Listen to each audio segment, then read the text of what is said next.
Salam, xoş gördük sizləri Lojok kanalının izləyiciləri. Uzun müddətdir video çəkmirdik. Səbəblərdən biri bu idi ki, əmək məcəlləsinə edilən son əlavə dəyişikliklərin təsdiq edilməsi ilə bağlı gözləntilərimiz idi. Və nəhayət ki, 30 dekabr 2025-ci il ölkə prezidenti müvafiq sərəncamı ilə əmək məcəlləsinə edilən dəyişikliklər təsdiq tapdı. Daha sonra 16 yanvar əmək məcəlləsi və digər əlaqəli normativ hüquqatlarda, qanunlarda edilmiş dəyişikliklərin tətbiqi ilə bağlı fərman imzalandı.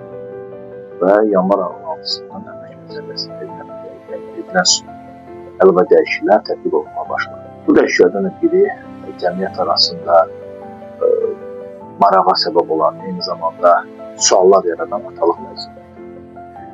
Əvvəlki əmək məcəlləsinin əvvəlki maddəsində 130 maddənin D-bəndində arvadlarının doğuş etməsi ilə əlaqədar olaraq 14 günlük ödənişsiz məzuniyyət verilməsi əlaqədar olaraq ödənişlənmişdir. Lakin dəyişiklikdən sonra 125-ci maddənin 4-cü hissəsi də əlavə olundu və əlavədə qeyd olunur ki,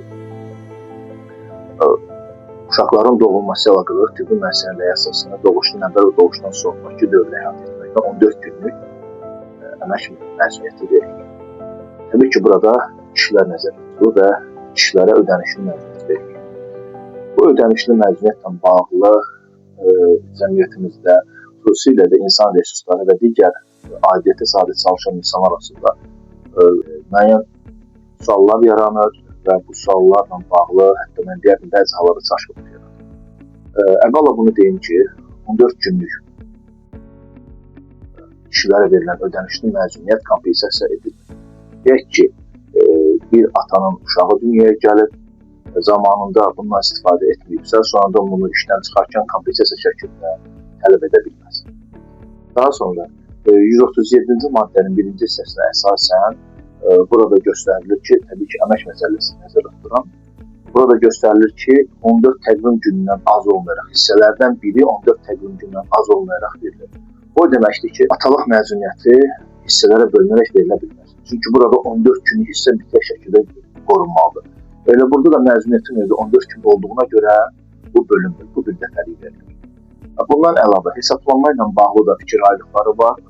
Ancaq burada 140-cı maddəni əsas götürərək bildirmək olar ki, eyni zamanda 179-cu maddəni də əsas götürərək söylənilə bilər ki, son 2 ayın gəlirləri, yəni ki, əmək haqqı əsasında hesablanır. Deyək ki, atalıq məzuniyyətinə görə mart ayının 1-dən ataya 14 günlük ödənişli məzuniyyət verilir.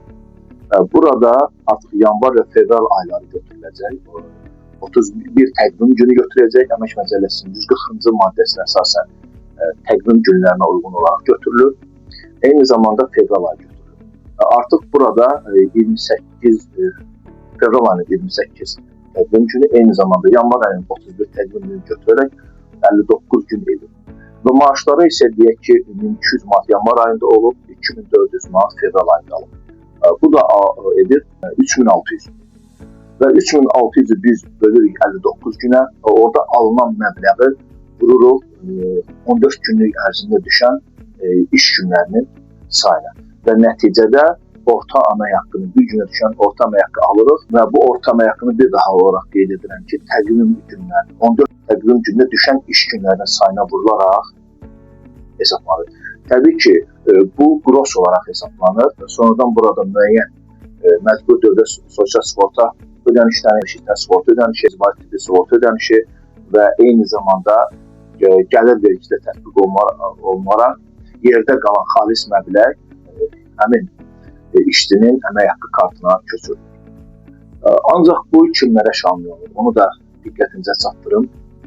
Əmək məcəlləsinin 6-cı maddəsinə əsasən hərbçilərə, milli məclis deputatlarına, bələdiyyə üzvlərinə, eyni zamanda xarici şirkətin burada çalışan əcnəbi vətəndaşlarına mülkün müqavilə ilə, xidmətin müqavilə ilə, yəni müəyyən əsasında xidmətin müqavilə fəaliyyət göstərməyi nəzərdə tuturam, bu şəxslərə şamil edilir. və bu şəxslərə atalıq məzuniyyəti verilir. Bu o deməkdir ki, yalnız əmək müqaviləsi bağlayan şəxslər 14 günlük atalıq məzuniyyəti ala bilər.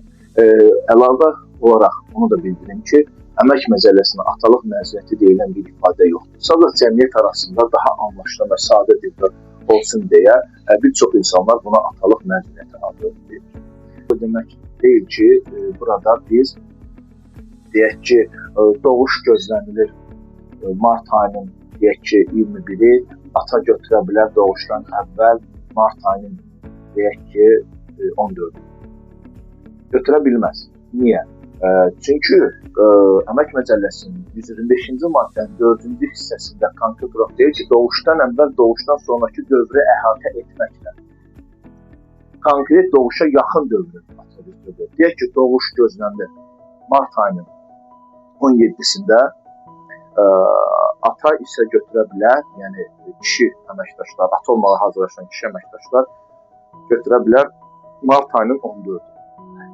Və nəticə etibarilə mart ayının 14-ü götürürsə, və uşaq doğulduqdan sonra mart ayının 28-i, yox 29-u, əgər iş günüdürsə, həmin gün iş günə düşürsə, mart ayının 29-u işə çıxacaq.